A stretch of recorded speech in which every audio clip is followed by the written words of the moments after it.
Buenas tardes.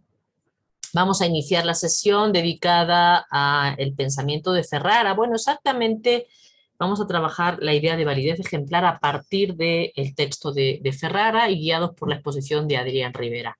Cuando gustes, Adrián. Gracias, doctora.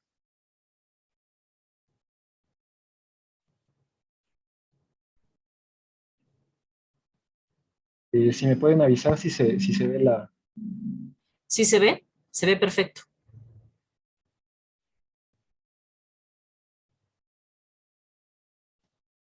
Ok, pues muchas gracias, buenas tardes a los compañeros, a la doctora. Y bueno, antes de comenzar, pues una suerte de advertencia o disculpa, ¿no? Porque, bueno, el texto digamos, transido, está lleno de principio a fin de recuperaciones que hace el autor de diversos debates, de diversas polémicas y de reconocer de dónde está extrayendo muchos de los conceptos que usa. Y bueno, un poco pues tratando de recuperar, digamos, quizás la estructura de su argumentación, pues he omitido parte bueno, he omitido la parte polémica, toda esta discusión que el autor pues introduce, a fin de que pudiera haber claridad en cuál es el planteamiento, digamos, central del autor, ¿no? Bueno, a mí digamos, me llamó mucho la atención este texto, por más también por una preocupación, quizás una urgencia personal, que es pues me resulta muy enriquecedor en la manera en la que, más que la manera, sobre todo el problema al que él trata de enfrentarse y la manera, la forma en la que resuelve, ¿no? Este, y bueno, voy a comenzar. Este, para entender, yo creo que el problema al que el autor se enfrenta en sus reflexiones, pues sería necesario echar una mirada a la forma en la que la tradición habría concebido dos fuerzas que representan el móvil configurador del mundo que interpretamos.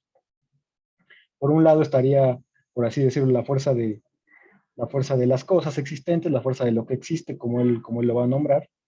Este, Esta puede ser la tradición, la cotidianidad, o puede atender a una carga más simbólica, que sería el mundo como totalidad de fenómenos. Adrián, Aquello que no podemos... ¿puedes pasar la diapositiva siguiente? Este, Porque estamos en sí, la portada. La fuerza del ejemplo solo se ve en la portada. ok, ya lo pasé, pero no sé por qué no lo pueden ver. A lo mejor tienes que ponerlo en la que se ve completa la pantalla. Sí, ahí estoy en ella, pero no sé por qué no la. Abajo del todo en tu computadora Ajá, sí estoy aquí con las hay flechitas, ¿no? tienes marcado el que tiene, no tienes marcado el que es para una sola diapositiva, sino el que es para varias. En la parte de abajo hay unos recuadritos. Sí, en la parte inferior izquierda, ¿verdad? Pero no entiendo por qué no se les comparte. O sea, yo ya lo tengo así como ampliada la presentación. Me Ujú, sale ese pequeño panel de opciones y estoy de hecho pasando las diapositivas, pero entiendo que no están viendo más que la portada. ujú. Híjoles. Cuando me ha pasado eso, yo dejo de compartir y vuelvo a hacerlo. A veces Sí. funciona. Ok, a ver, voy ahí. Ujú. Perdón que no encienda la cámara, es que No te he tenido un poco preocupes. de problemas de conexión. A ver. Ahora ponlo, exacto. Márcale ahí donde está eso.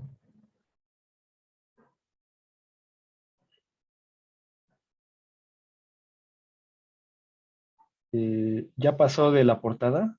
No. No. Eh, si Tú ya tienes no, el modo presentación, Adrián, se te veía completo, ¿no? a ver. Y si lo mandas, Otra que puedes hacer, Es que luego, o sea, Tora, cuando lo pones en modo presentación, ahí a está, ver, ahí ya. está ya. creo que ya, Esta es la primera, la de la introducción. Sí, perfecto. Esta es la ajá, de... Ahí están viendo la portada. Sí, sí, sí, ahora sí se cambia. Y, ok, ya está perfecto, cambiando. ya. Ok. Listo. Sí, ajá, bueno, comentaba yo, aquí puse un par de citas. Este, Perdón, porque aquí se me ha olvidado poner la página en la que está. Esto parte de la introducción. Consideré que había cosas en la introducción que eran pues importantes, eran importantes de señalar. Este, y bueno, decía que en esa introducción Ferrara menciona que habría como algo así como dos fuerzas que representarían la manera en la que la tradición filosófica ha interpretado, ha concebido, que se configura el mundo que está ante nosotros, ¿no?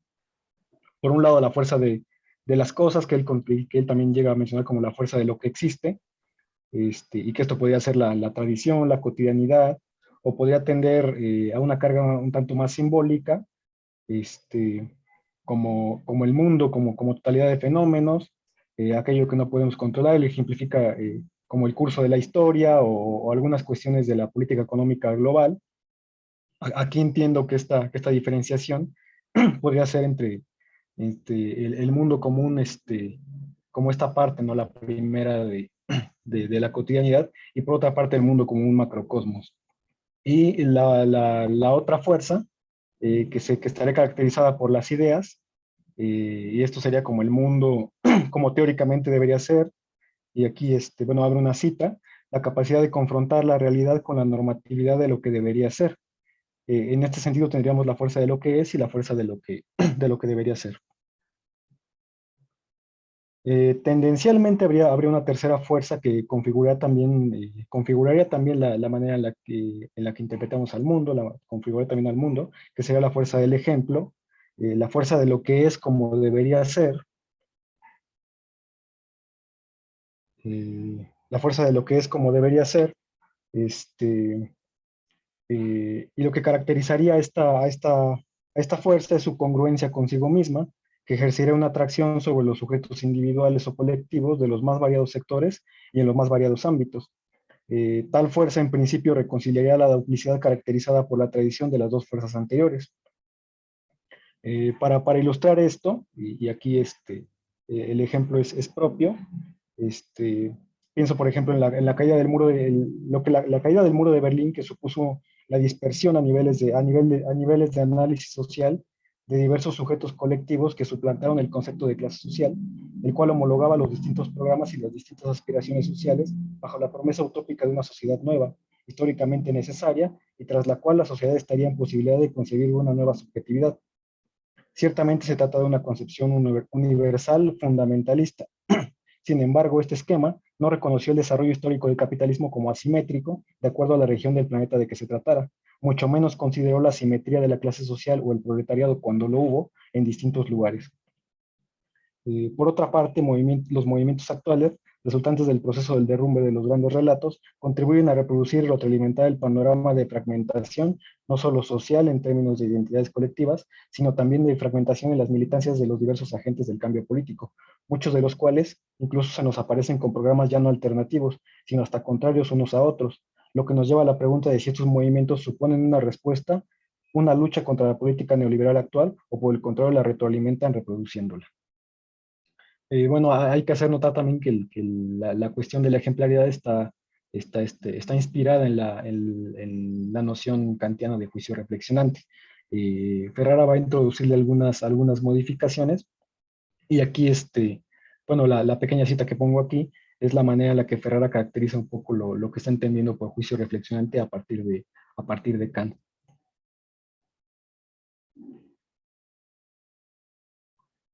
Y bueno, aquí para matizar un poquito más la oposición entre el universalismo y el pluralismo, hago énfasis en la cuestión de la problemática central, lo que he considerado la problemática central. Me parece que el autor pone en claro que el momento histórico que se nos presenta la dificultad planteada, concretamente la situación filosófica heredada tras el giro lingüístico, el cual hace patente, hizo patente la imposibilidad de sustraerse de la mediación de cualquier marco interpretativo para aprender la realidad, así como la inherente imposibilidad también de afianzar la totalidad de dichos marcos en una unidad interpretativa sin excluir algún significado concreto esencial en la configuración de una identidad.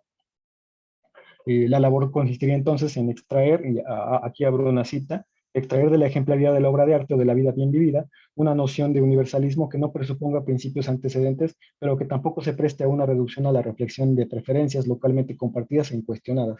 Esto aparece en la página 27. Y bueno, aquí el autor quizás no lo menciona, pero a mí me pareció que está como tácitamente implícito que la contraposición entre las dos fuerzas de las que habló en la introducción estarían de alguna manera reproducidas en el problema del universalismo frente al pluralismo. Y bueno, y de alguna manera personal identifiqué la fuerza de lo que es, la fuerza digamos, de los hechos, como parte o como característica del pluralismo, y la fuerza de las ideas. Claro, aquí también habría que matizar quizás más adelante que bajo qué forma de juicio estaríamos juzgando el universalismo, pero bueno, por, por el momento, el universalismo como la fuerza de lo que debería ser, ¿no? A partir de cierto esquema del juicio.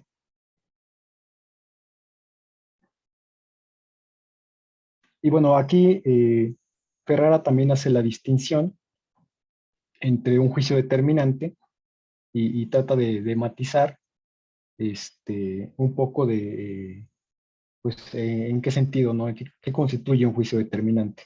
El juicio, eh,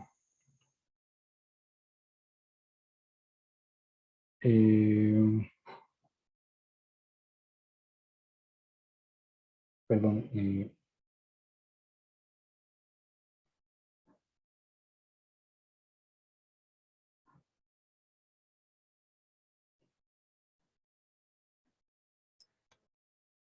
sí, ya, perdón. Esto nos llevaría un poco a a la cuestión de, bueno, han sido las condiciones de posibilidad que han constituido el afianzamiento tanto de las posturas pluralistas como de las universales fundamentalistas, que en última instancia adquieren la forma de una subjetividad cuyo correlato se encuentra en la capacidad de juzgar, es decir, la manera de juzgar propia de la modernidad.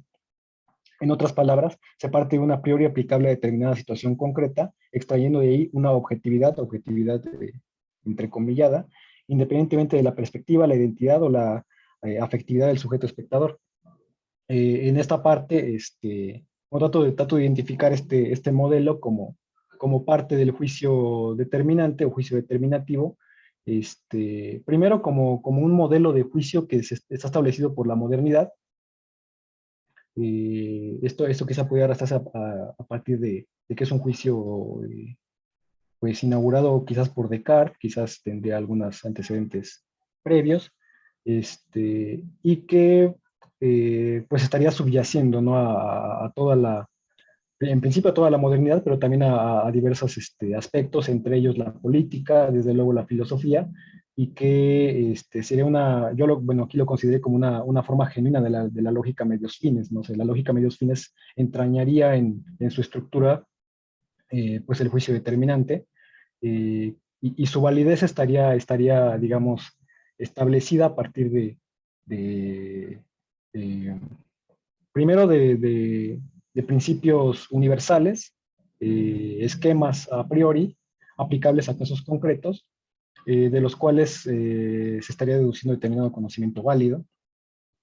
Y bueno, aquí pongo otra cita, nuevamente me disculpo por no poner la página. Su validez independientemente de mí o su perspectiva, ángulo, situación, contexto, tradición, cultura o momento histórico, es algo que se nos impone y exige nuestro reconocimiento con una ineludible fuerza persuasiva.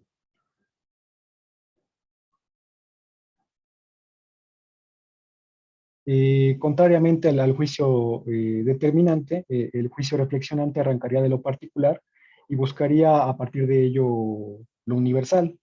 Lo universal, aclara Ferrara, no debe buscarse en la experiencia ni en ninguna otra parte, o estaríamos hablando de un juicio determinante, sino que su validez es más amplia en el sentido de que no estriba en una ley o principio, sino en el valor de normatividad de que dota el ejemplo. Aquí abro una cita: lo que surge del interior de un contexto histórico y cultural, trátese de una teoría, una constelación de valores culturales o una institución política, puede ejercer un poder persuasivo fuera de su contexto original debido a que establece una relación de congruencia excepcional con la subjetividad individual o colectiva que le dio origen, una congruencia excepcional para la cual en el pasado haya que la designación de autenticidad era especialmente pertinente.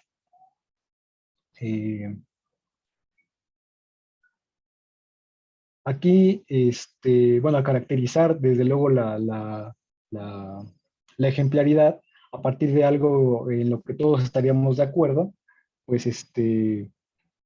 surgiría también en parte el problema de, bueno, dónde buscar o dónde, sobre qué vas a sentar, digamos, esta afirmación de que algo en lo que todos estaríamos de acuerdo, ¿no? Porque al estar de alguna manera Ferrara constantemente guardándose de no caer por un lado en un pluralismo, pero tampoco en un universalismo fundacionalista, pues tiene que buscar también entonces, digamos, la manera de fundamentar esta afirmación, ¿no?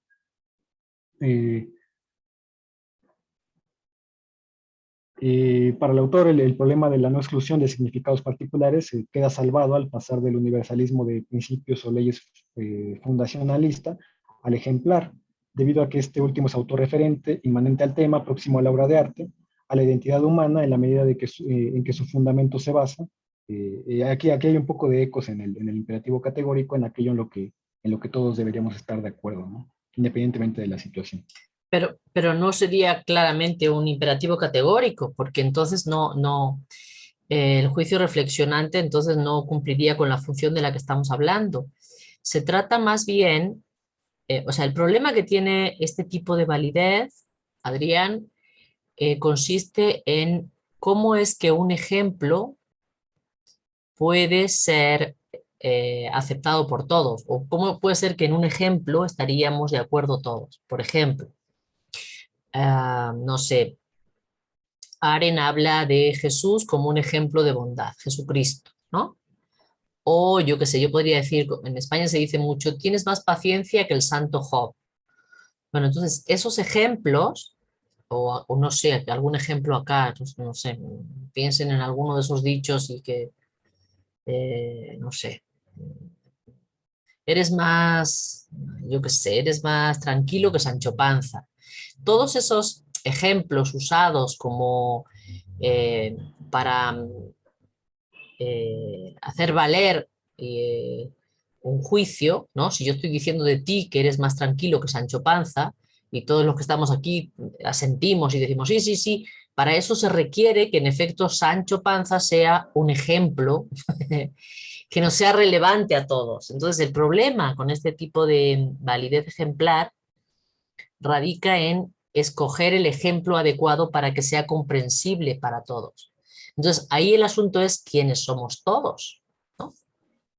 ¿No? Porque si yo digo Sancho Panza, pues Sancho Panza lo conocen quienes hayan leído el Quijote, o bueno, por lo menos quienes hayan tenido alguna referencia del Quijote, ¿no? O eres tan idealista como el Quijote. Ese es un tipo de juicio que está apelando al ejemplo.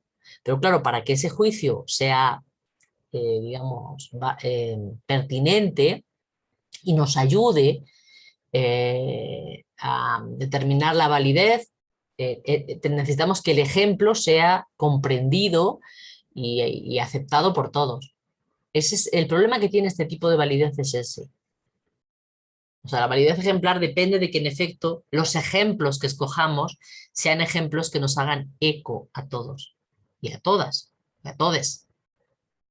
¿Mm? ¿Sí se ve? Ok, sí se alcanza a ver. En esta parte, Ferrara sí se metió un poco ahí a discutir. Recuerdo que toma a Aquiles Ujú. como referencia, luego se mete con Flaubert, con Madame Bovary, y problematiza también esta cuestión de las múltiples interpretaciones que pueden hacerse, bueno, con Aquiles de la valentía, ¿no?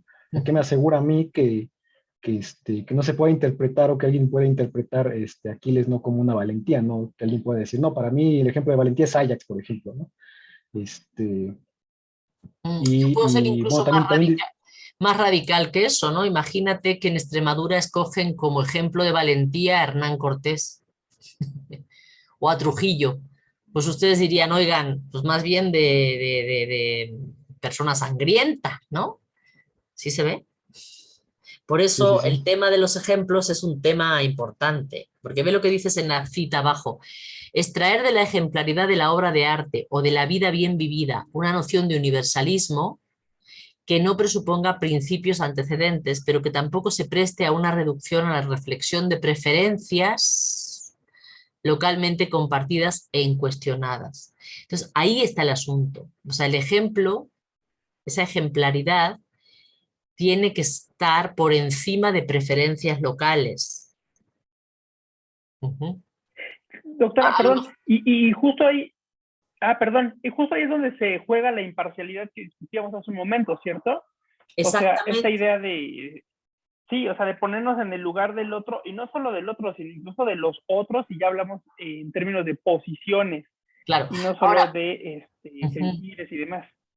ahora, por ejemplo, qué sé yo, ¿no? Si tomamos a Gandhi como un ejemplo de hombre comprometido con su pueblo, hombre con principios inamovibles, ¿no? O pacifista ejemplar, por ejemplo, ¿no? Bueno, pues ahí alguien diría, bueno, nadie negaría el ejemplo, el asunto es que tiene que ser relevante para todos los que están en la conversación, ¿no? Habrá gente que no sepa quién es Gandhi, hay gente en el mundo que no sabe quién es Gandhi. ¿Sí? Entonces ahí es donde tenemos ese juego entre lo que nos es común y lo que no. Y los ejemplos tienen que ser relevantes para este tipo de validez ejemplar, ¿no? Yo qué sé. Y, bueno, perdón que le interrumpa, también estoy pensando en bueno, otra de las características constitutivas del ejemplo que es que menciona que es la congruencia consigo mismo, ¿no? Este, que ahí, bueno, creo que esta categoría podría dar para excluir, por ejemplo, determinadas caracterizaciones, como en el caso de Cortés que mencionaba, que es muy bueno para problematizar, pero sí, pues ahí quedaría excluido, ¿no? Ujú. Quedaría excluido porque no estaríamos hablando a niveles ilustrativos de algo que haya sido radicalmente congruente consigo mismo, ¿no? Sino, pues bueno, ahí habría toda una ¿Quién discusión. no habría sido congruente consigo mismo?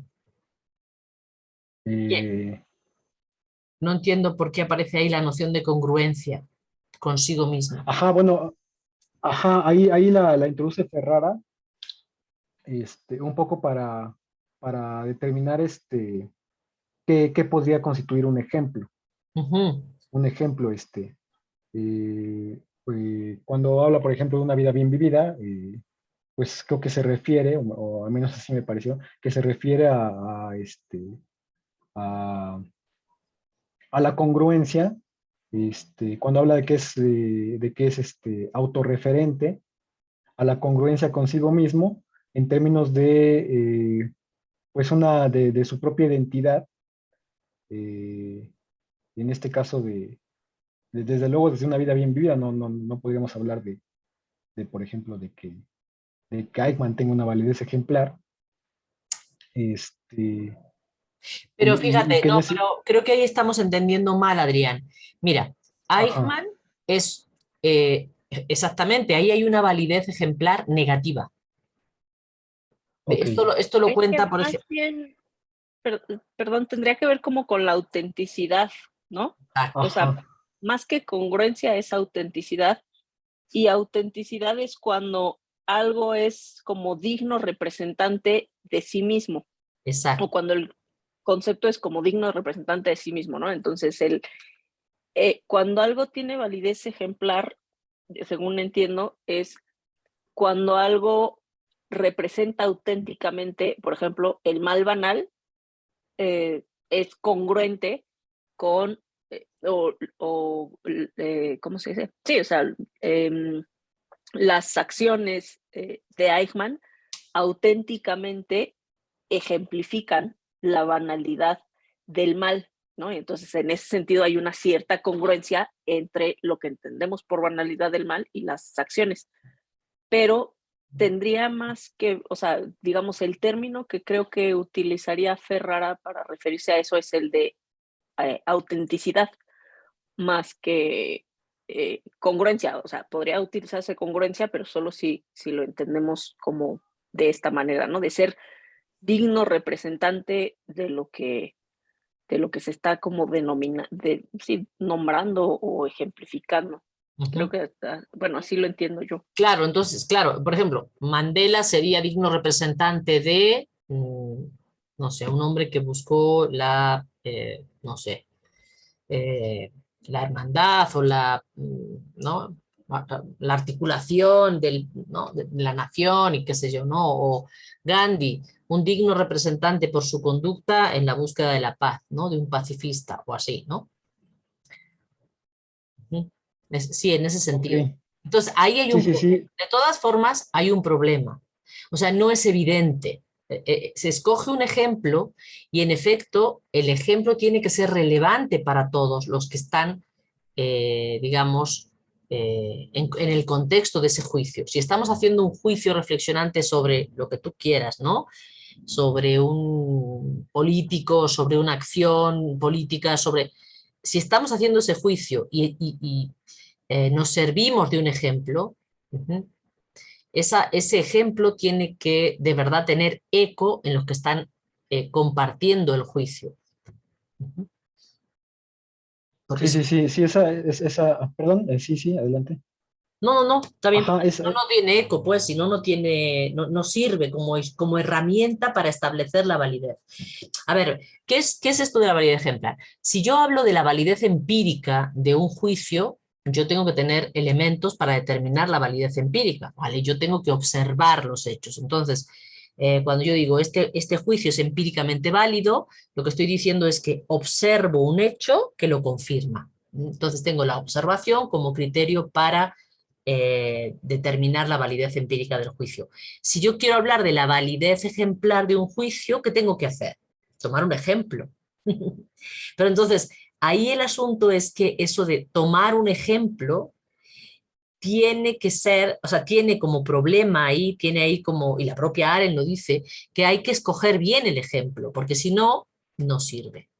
Entonces, si yo digo, para hablar de Trump, digo que Trump es malo banalmente, como Eichmann, lo que estoy haciendo es tomar como ejemplo a Eichmann de lo que es la banalidad del mal para hacer un juicio sobre Trump, por decir, ¿no?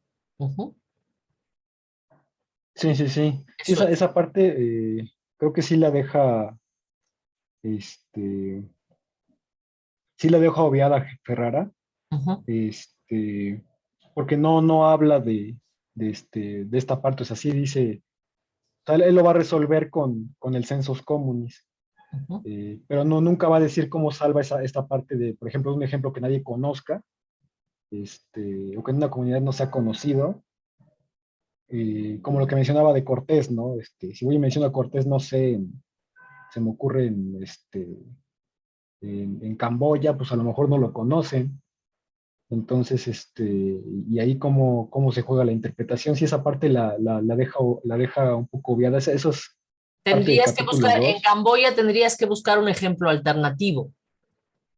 Claro, es lo que estaría suponiendo. Lo que estaría suponiendo es eso, que se busque un ejemplo de lo local. Y de la cuestión de la congruencia, sí, el problema es que Ferrara sí usa ese concepto. Sí, efectivamente, es como lo mencionó la compañera Montserrat, también muchas gracias por la aclaración. Sí es en ese sentido de autenticidad.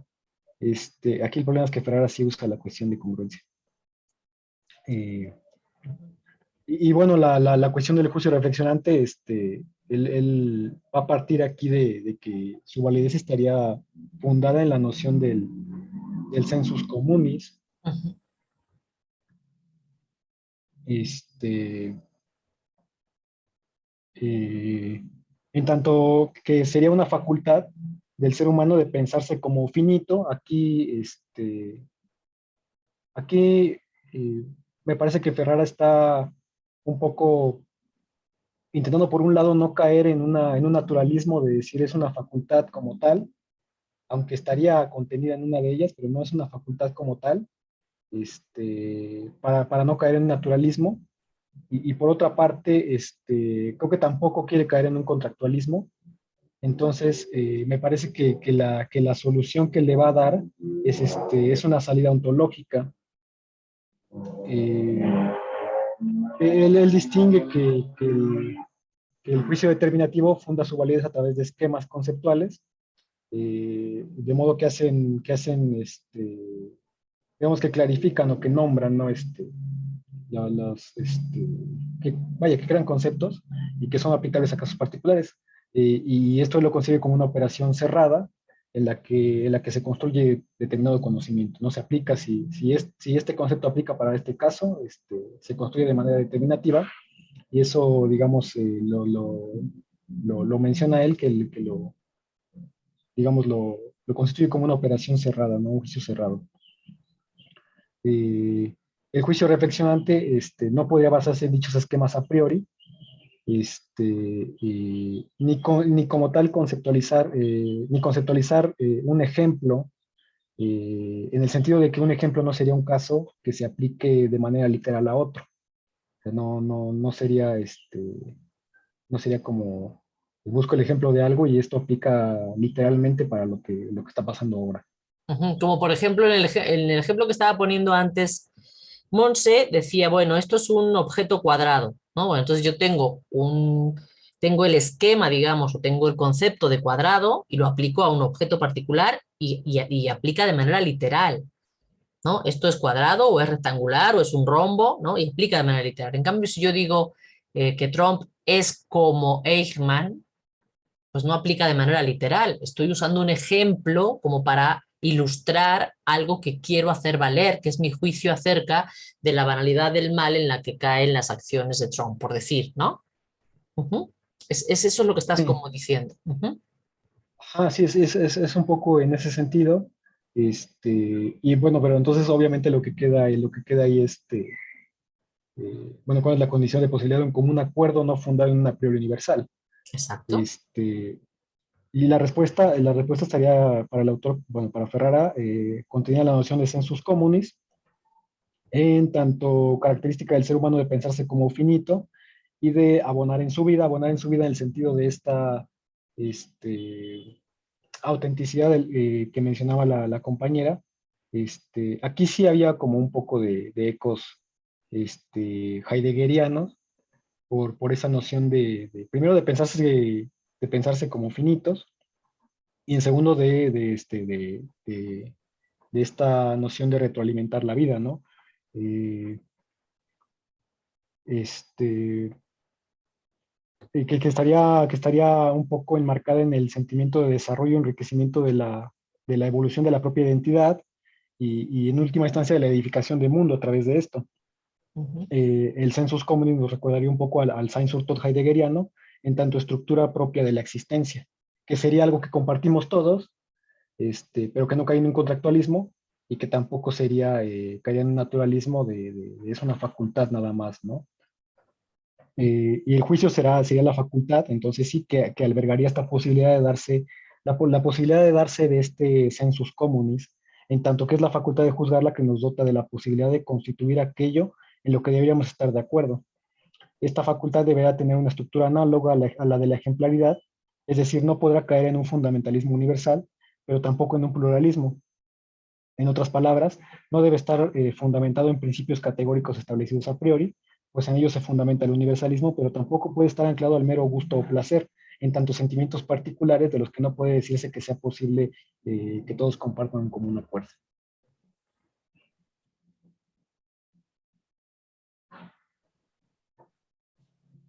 Ahora bien, si son los esquemas interpretativos los que dotan de validez a los conceptos universales en los juicios determinativos, ¿qué sería lo que unifica tanto la universalidad de lo ejemplar como la incorporación de algo nuevo en el sentido de esta noción de abonar en la propia vida, de abonar en nuestra propia identidad. ¿Qué sería lo que, digamos, lo que reconcilia ambos elementos constitutivos de la validez ejemplar? Y que al mismo tiempo pues dota de apertura al juicio para incorporar eso nuevo que nos retroalimenta, digamos, que enriquece nuestra vida, que enriquece nuestra propia identidad, y para Ferrara sería la imaginación, la apertura de la imaginación, y que aquí no estaría pensando el juicio como algo cerrado, como el juicio determinativo, sino como algo abierto por la imaginación para incorporar, bueno, aquí parte un poco de la cuestión del arte, como en el arte que sentimos una exaltación de nuestros propios sentimientos, que no es mero placer, sino que diciendo la sensación de que se incorpora algo nuevo. La imaginación no solamente incorporaría eso, algo nuevo, que sería, por ejemplo, bueno, a nivel ilustrativo sería el ejemplo, sino también la postura del otro en tanto una identidad distinta, y que daría esta apertura, daría esa entrada para incorporar eso nuevo.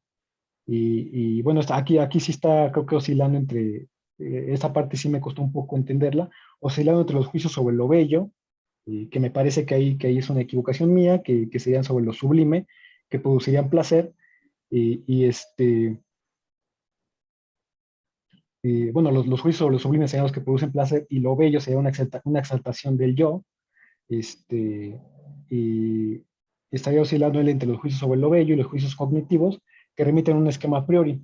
Los juicios reflexionantes en esta lectura, en esta modificación que haría Ferrara, nos retrotraen a la imaginación como elemento a partir del cual se reconcilian las estructuras de ambos juicios, atendiendo a nuestra identidad como elemento en el que se funden ambas facultades, y en este sentido el juicio no está cerrado a la manera cognitiva, sino que sirve para incorporar algo nuevo, en términos kantianos lo bello. Pues a través de nuestra imaginación se enriquece el bagaje de nuestra propia experiencia identitaria.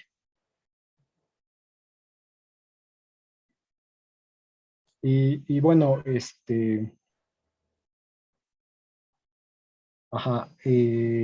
esta cuestión de la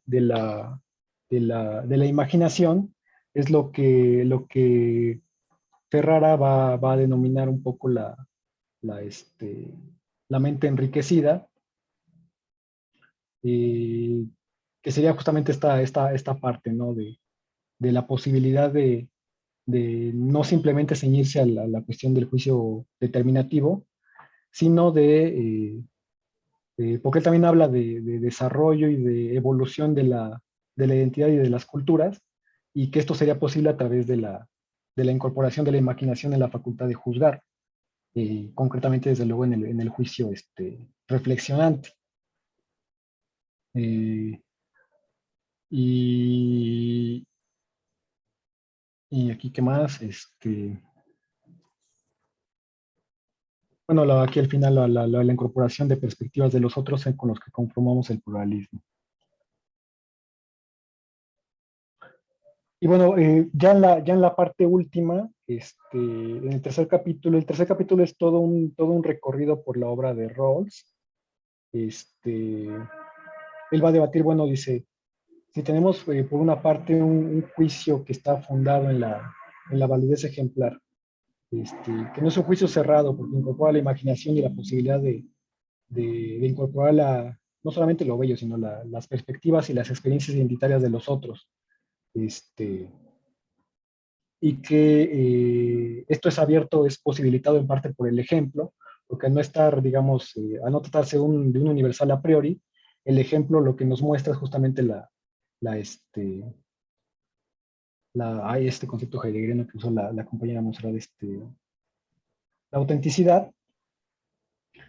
Bueno, cómo trasladar esto a una cuestión de normatividad, y sobre todo al ámbito de lo público, que es donde podría adquirir relevancia para una filosofía política, ¿no? Él lo primero que extrae de aquí, de Rawls, es el concepto de razón pública. A partir del concepto de razón pública, va a extraer la cuestión de lo razonable, y cómo lo razonable, digamos, puede pasar a conformar una normatividad distinta.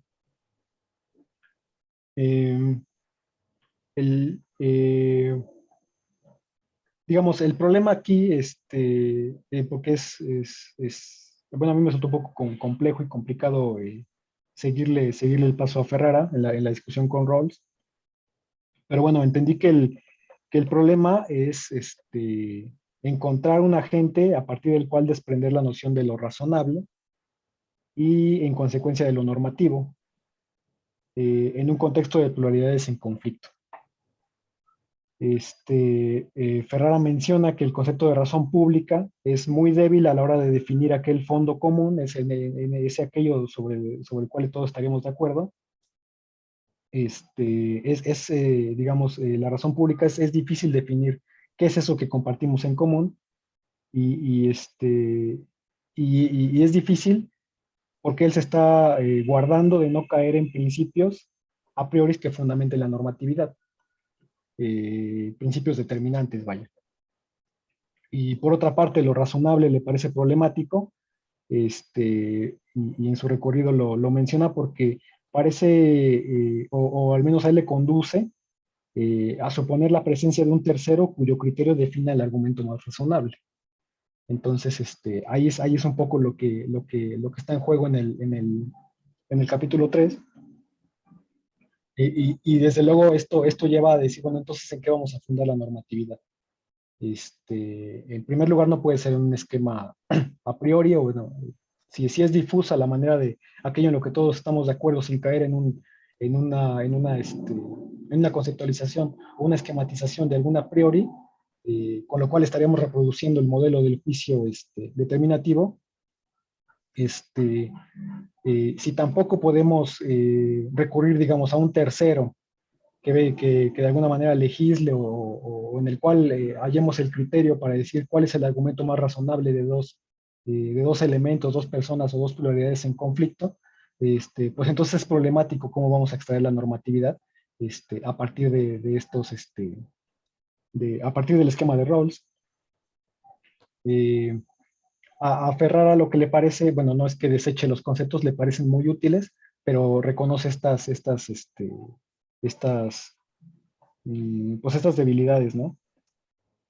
Aquí lo único que va a hacer, y quizás pues sí es al final del capítulo un poco, no sé si decepcionante, pero sí es un poco quizás frustrante, un poco extraño, que Ferrara va a insistir en que debe buscarse en la ejemplaridad como parte de una identidad constitutiva de la comunidad política, y que en el horizonte de apertura que la caracteriza, se decida a partir de la identidad de los agentes en conflicto qué es lo más razonable, a partir de que se deba elegir lo que suponga el desarrollo de la evolución de la cultura, de la identidad, en función de que este elemento supondría la congruencia consigo misma, bueno, la autenticidad, y que, por lo tanto, habría la posibilidad de una reconciliación entre lo universal y lo particular, partiendo de la finitud inherente de cada individuo, a partir de un, digamos, de un juicio establecido de forma reflexionante, ¿no?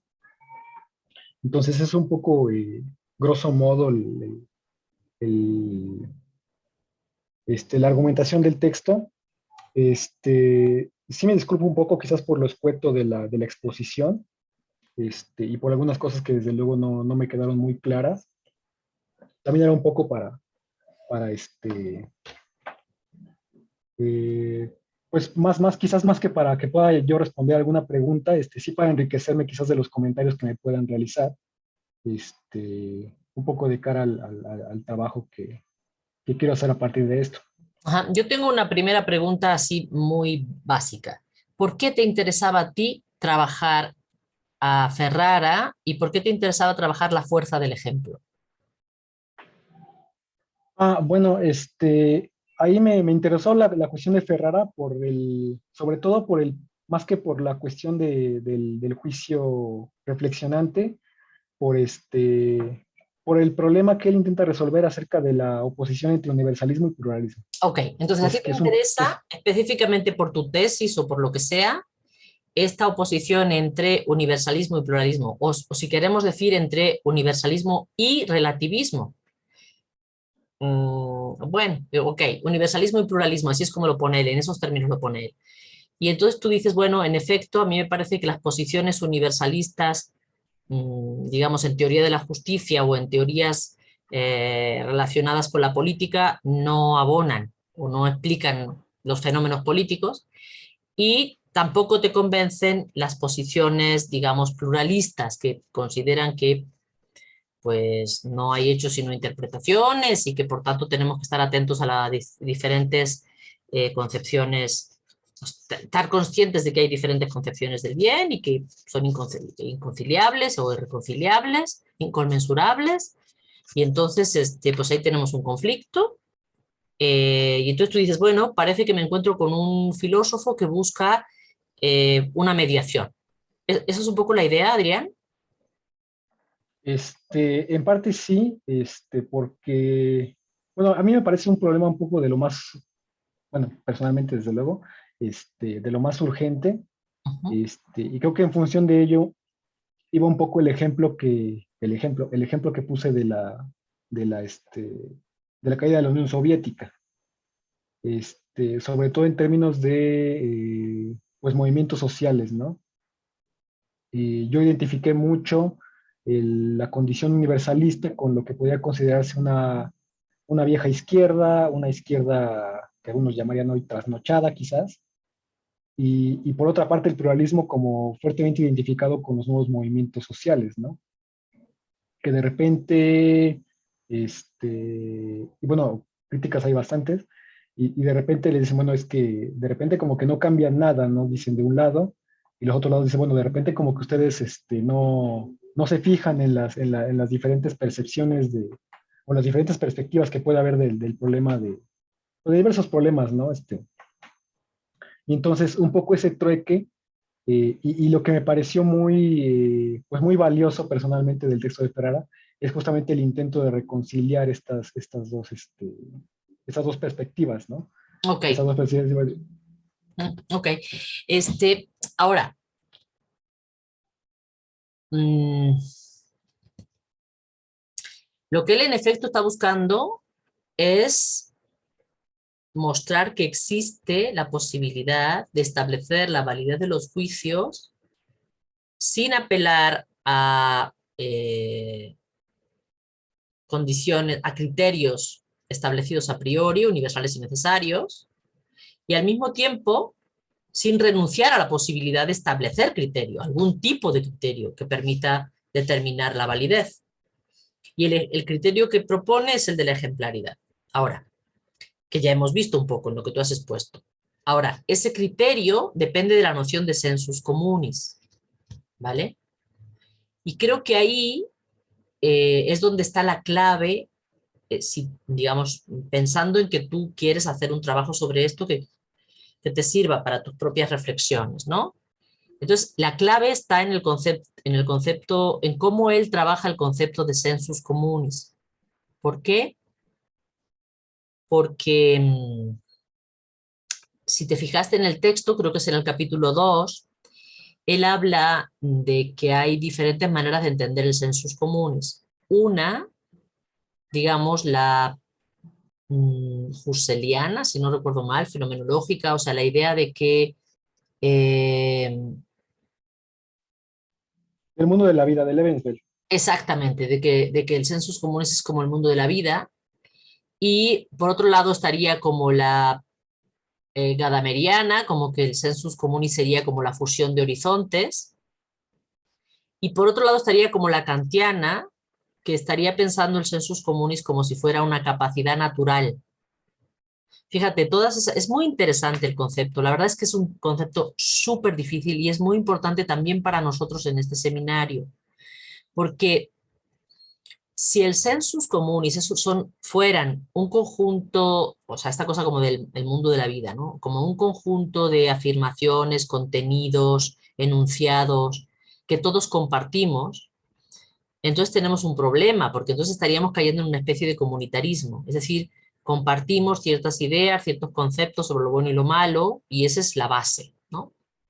La base desde la que partimos para establecer criterios de validez y establecer criterios de éticos y valores, etcétera, ¿no? Entonces estaríamos, es una concepción pues bastante, en algún sentido, conservadora y también es complicada, pues, ¿no? Lo de la fusión de horizontes, pues también tiene sus dificultades. Y la idea de que el sensus communis es una facultad natural, pues pareciera como si... Bueno, ¿y cómo funciona esa facultad natural para que en efecto podamos llegar como a... Es como si naturalmente estuviéramos determinados a coincidir en ciertas observaciones sobre lo bueno y lo malo, como si naturalmente, digamos, si pensamos que el sensus communis es una facultad, es esto que dice Arendt y también Kant, que es como una especie de sexto sentido más allá de los sentidos, que nos permite articular los otros sentidos y poder darles los otros sentidos en el sentido de los otros sentidos de sentir, pero darle otro sentido, en el sentido de darle otra conceptualización a todo lo que percibimos a través de los sentidos, pareciera como si estuviéramos sugiriendo que todos los humanos coincidiríamos a la hora de articular nuestros sentidos en este otro sentido, ¿no? Que sería el sensus communis. Y entonces Ferrara propone una, como, a ver, aquí Monse me puede ayudar porque seguro lo tiene más fresco que yo, propone una concepción alternativa que está en relación con su noción de autenticidad. Aunque no sé si tú no lo viste en el texto, pero Ferrara tiene unos textos previos en los que apela a esa noción de autenticidad, que en realidad procede, bueno, él procede de Rousseau, no tanto de Heidegger, sino de Rousseau. Bueno, entonces él habla como del florecimiento, primero, de asumir nuestra condición de seres finitos, segundo, como de la capacidad de florecer, no sé, ayúdame un poco, Monse, porque no me acuerdo bien. Y entonces, por un lado, el sensus communis sí es una facultad, pero es una facultad como en potencia, digamos, que se iría poniendo en acto en las interacciones con los otros que nos permiten ir ordenando nuestra vida hacia una vida buena, hacia un pleno desarrollo. No sé, ayúdame un poco, Monse, porque ya no me acuerdo bien. Sí, aquí tengo que, por ejemplo, bueno, dice sensus communis, capacidad universal de sentir la evolución de la vida humana y lo que favorece tal evolución. Es esta sabiduría acerca de la evolución de la vida humana, una sabiduría que también puede expresarse en términos de una serie de dimensiones de la realización o la evolución de una identidad que se basa en vocabularios situados antes o debajo de la diferenciación de las culturas. O sea, como si pudiéramos, como si todos fuéramos capaces de saber qué enriquece una vida humana, ¿no? ¿Qué es una vida humana auténticamente humana? Eso, exacto. Y entonces, que no es que tenga que ver o está, digamos, situado antes o debajo ya de lo cultural, porque está basado en el hecho de que, al parecer, todos los seres humanos podríamos identificar qué hace a una vida verdaderamente humana. Uh-huh. Incluso pareciera como que Ferrara está pensando en una especie de segunda naturaleza, es decir, tenemos una condición natural que nos permite, no, pero algo ontológico, ¿en qué sentido? O sea, es algo como, tenemos una condición natural, y en ese sentido podría ser esto ontológico que tú dices, que es esta facultad que nos permite articular lo que vamos viviendo y que nos permite prever aquello que nos haría florecer, ¿no? Y eso se va articulando como en una segunda naturaleza. No es que sea algo innato, sino es algo como el lenguaje, ¿no? Tenemos la capacidad del lenguaje, pero no desarrollamos el lenguaje hasta que lo ponemos en acto, ¿no? Bueno, pues parecería como que el sensus communis es esa facultad que se va desarrollando en el ejercicio de vivir con los otros, ¿no? Y ahí vamos viendo qué es lo que nos ayuda a florecer. A mí me parece muy complicado su concepto de sensus communis, pero sobre todo por lo que dice Monse, ¿no? Porque está asociado con la idea de una vida auténtica. ¿Y cómo sería que tendríamos la capacidad de determinar qué es una vida auténtica? Entonces el concepto de autenticidad es un poco complicado en sus planteamientos, ¿no? Pero bueno, ahí es donde está un También poco el dice, punto. Uh-huh. o sea, si quieren leo este pedacito que dice, el universalismo del juicio no se apoya ni en la constitución biológica del aparato sensorial, o sea, como no es una concepción naturalista de tipo kantiana, ni en el improbable hecho de compartir los ejemplos que son utilizados en nuestras evaluaciones, un compartir que supondría una cultura común que incluiría a todas las especies humanas, ¿no? O sea, no, tampoco es algo cultural. No. Se basa en ese sensus communis como no reducible ni a lo biológico ni a lo cultural, y en cuyo núcleo se encuentra la noción de que, al margen de la cultura que habitamos, y solo en virtud del simple hecho de existir, en la forma en que existe el ser humano, con un cuerpo, una mente, una conciencia de sí y de su finitud, todos tenemos un sentido intuitivo de lo que significa enriquecer y desarrollar, o estrechar y comprimir nuestra vida. Y el sentimiento de evolución o desarrollo de la vida se debe entender en términos de la autorrealización o el logro de una relación auténtica con el yo. Y eso es lo que es problemático, esa noción, o sea, es el suponer, bueno, para mí me lo parece, no sé si para todo el mundo, pero el suponer que en efecto todos contamos con esa capacidad de discernir lo que nos, no sé, lo que nos hace florecer, pues, ¿no? Uh-huh. Uh-huh. Pero bueno, no sé si los demás compañeros tienen alguna duda, comentario, no sé, pregunta.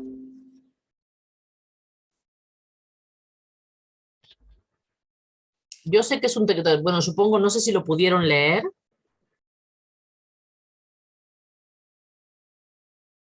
No sé, ¿lo pudieron leer? Bueno, este autor lo hemos leído en seminarios previos, lo trabajamos anteriormente y lo que, digamos, nos ayuda un poco a complementar lo que tenemos, digamos, esta idea de sensus communis que ya Arendt recupera de Kant, que es una idea realmente muy compleja. Y también esta idea de validez ejemplar. Pero bueno, no sé si alguien le quiere hacer algún otro comentario. Adrián. Pues ya estamos muy cansados porque son casi las 2:30.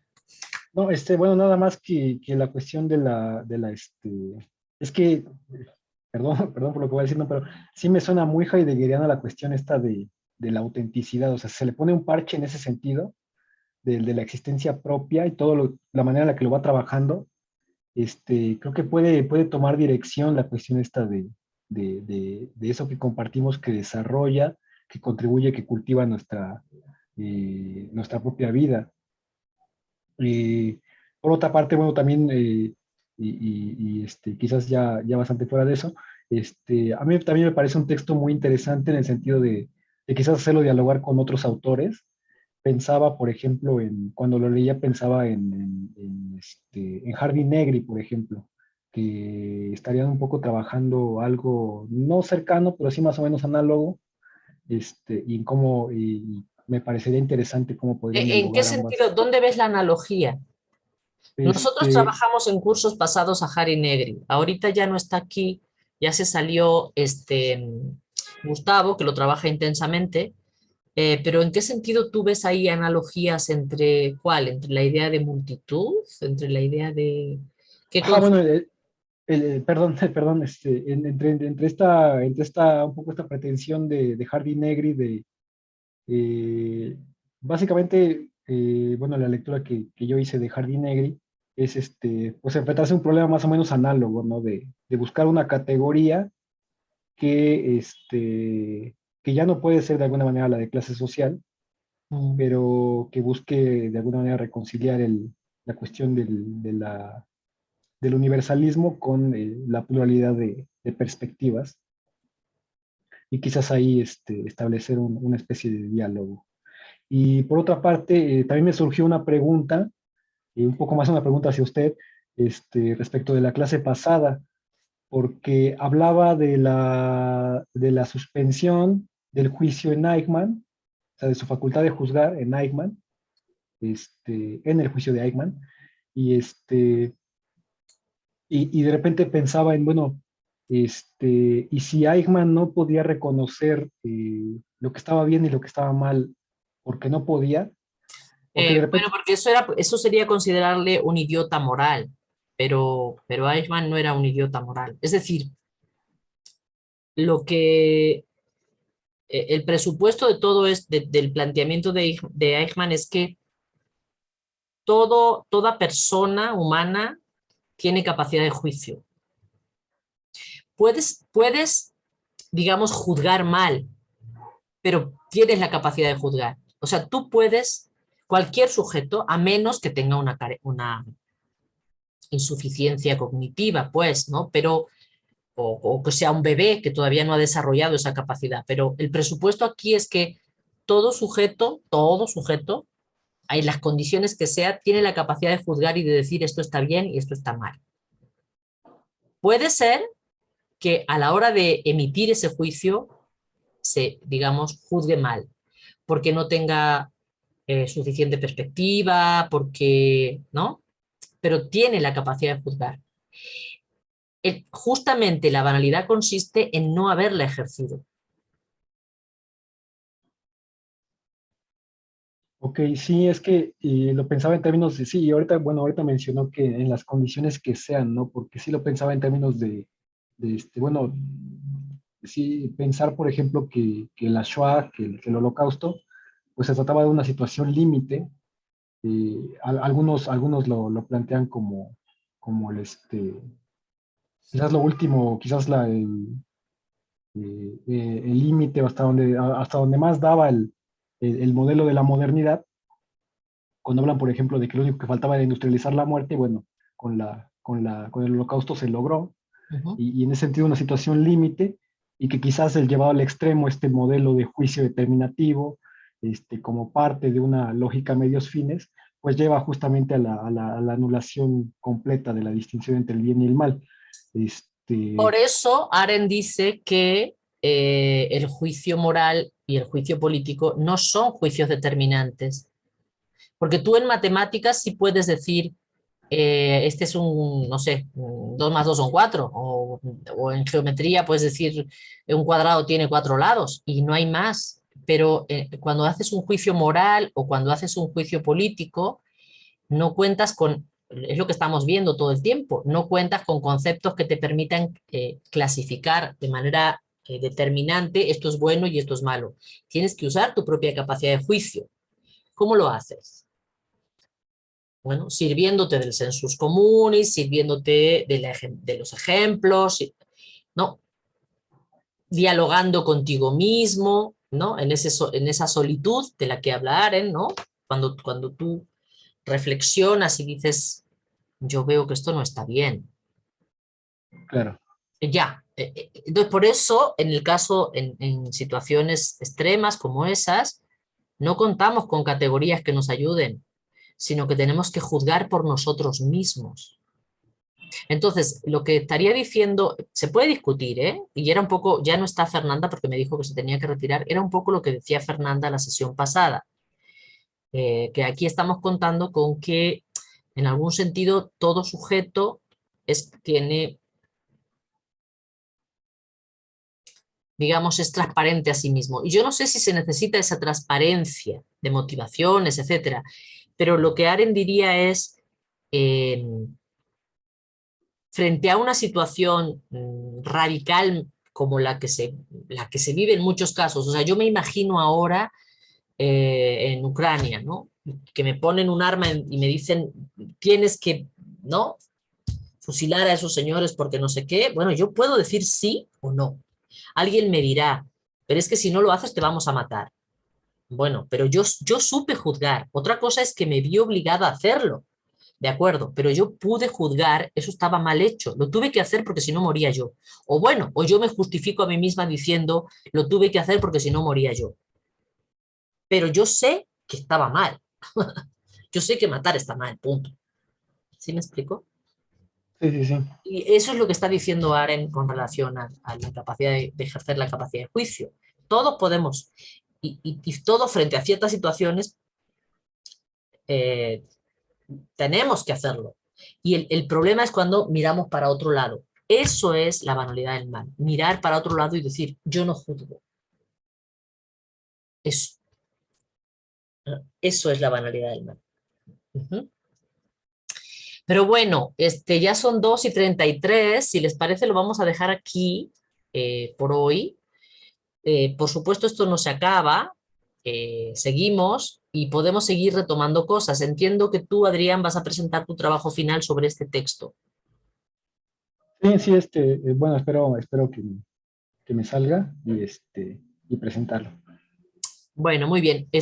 Podemos de todas maneras, en las sesiones que vienen, van a volver a salir otra vez conceptos como juicio, como el papel de la imaginación. Por ejemplo, hoy no hemos trabajado prácticamente nada contigo el papel de la imaginación, pero va a salir en las siguientes sesiones. Entonces, sobre estos temas vamos a volver, no acabamos aquí, seguimos entonces. Y bueno, pues yo les deseo a todos y todas unas muy felices vacaciones. Descansen. Perdone, doctora, una pregunta nada más. Ajá, la próxima semana son días de asueto. La siguiente nos vamos a ver, bueno, si no fueran días de asueto, nos veríamos en la facultad. Y la siguiente no sé si nos vamos a ver por Zoom o por dónde. Pues en principio la siguiente, después del descanso, nos tendríamos que ver en la facultad, de acuerdo a los turnos que nos hicieron a los de filosofía y a los de otras carreras. O sea, nos tocaría a nosotros, pero pues en efecto nosotros nos vamos a ver el 26 presencialmente. Entonces, pues podemos decidir aquí ahora si preferimos vernos el 19 en línea y el 26 desde luego nos tenemos que ver presencialmente. Disculpe, profesora, bueno, como nosotros vamos a exponer el próximo 19, sí. ¿Podríamos hacerlo aquí en línea para aprovechar bien la discusión? Lo que pasa es que parece ser que Natanael también, pero yo sí me tengo que salir temprano porque si voy presencial tengo una clase en línea después, entonces no alcanzo a llegar. Vale. Bueno, entonces ya está decidido. Salirme temprano. Decisión salomónica. Entonces, el 19 nos vemos en línea, el 26 nos vemos presencialmente porque es el día que viene Laura, ¿vale? Perfecto. Okay, ¿Todo el mundo bien? Bueno, pues nos vemos. Oigan, tenemos que leer, bueno, les mando de todas maneras recordatorio. Ya recuerden que lo que vamos a trabajar regresando es sobre la revolución de Arendt, ¿vale? Yo voy a exponer un poco del contexto general del libro y prácticamente el primer capítulo y quizá parte del segundo, pero de manera muy sintética, media hora, para que los demás, los compañeros Giovanni y Natanael puedan exponer el capítulo 4 y 5 y el 6. El 4 y el 5 Giovanni, el 6 Natanael, ¿va? Bueno, pues descansen, ahora sí que sí, nos vemos. Cuídense muchísimo. Por dentro Descanse. y por fuera. Gracias. Hasta luego, buena semana. Gracias, hasta luego. Adiós, adiós, todos y todas. Chao. Adiós.